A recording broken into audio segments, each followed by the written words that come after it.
আচ্ছা, স্কুলে যে খাদ্য মেলা হচ্ছে তোদের কেমন লাগছে? খাদ্য মেলা হচ্ছে কেমন লাগছে? ভালো লাগছে। তোরা কি কি কিনে খাবি সবাই বল, কি খাবি তোরা কিনে? তোরা কিনবি, খাবার কিনবি? টাকা নিয়ে এসেছিস? টাকা নিয়ে এসেছিস সবাই? আচ্ছা, Nikunjapur school hip hip, Nikunjapur school hip hip, Nikunjapur school hip hip. এইটা কিসের ভিড়? তোরা কিসের জন্য দাঁড়িয়েছিস সেখানে? Ticket counter. কুপন? কিসের কুপন? কিসের জন্য কুপন নিচ্ছিস? Food festival. আমাদের স্কুলে কি আগের বার হয়েছে? আগে হয়েছে কখনো? কেমন লাগছে?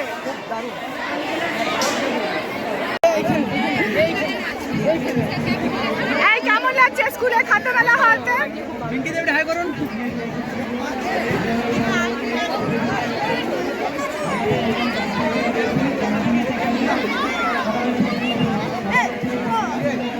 আমাদের দিদিমণিদের স্টল, এখানে দিদিমণিদের স্টলে সবাই দই বড়া কিনছে।